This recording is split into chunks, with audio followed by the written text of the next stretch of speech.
The problem with the contraindications is that historically, if you go back, and I've got a collection of old textbooks going back to the 1940s, 1920s, you know, they all list contraindications because every modality, whether it's shortwave or ultrasound or laser, technically there's going to be a number of times when you really don't want to do that. And that's really what the contraindication list is.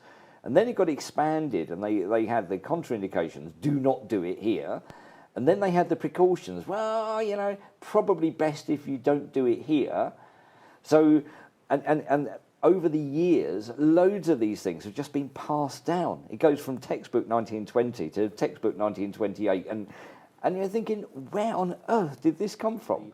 The point is that there are, effectively what we ended up with was a division into, let's say, the contraindications. The contraindications are absolutely do not. Whatever happens, do not. So, for example, if somebody's got a pacemaker and you want to use shortwave, which is radio waves, you shouldn't do that anywhere in their body, because wherever you turn the shortwave on in their body, it could make the pacemaker go wrong. We know that is true. Do not do it. All right? So that's a generic, a global contraindication. And there's actually very few of those. I know you're not going to see it properly, and the whole point is you can't, so don't take a picture of the screen now. But that, you know, that grid is the grid we have worked up, and that's the grid I'm working to.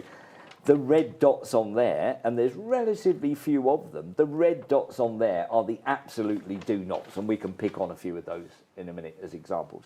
So shortwave, pacemaker, good example. And presumably that would apply to internal defibrillators as yep. well? And anything which is inside the body with a battery, it's a no, don't do it. So an internal defibrillator, even a cochlear implant, anything that's internal and powered, that would be an example of a complete contraindication.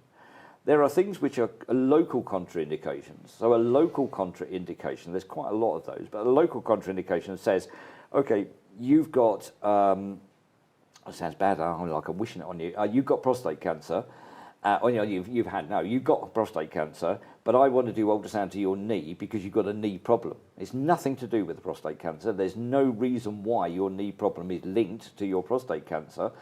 The local contraindication would say, things like ultrasound, things like laser would be crazy to do in the immediate vicinity of your cancer or tumour. But it's perfectly all right at the knee, because if I do ultrasound to your knee, the energy I'm putting in is never going to reach the tumour. So local contraindication really means, does the energy reach the problem part? But the smaller the contraindication list, the better.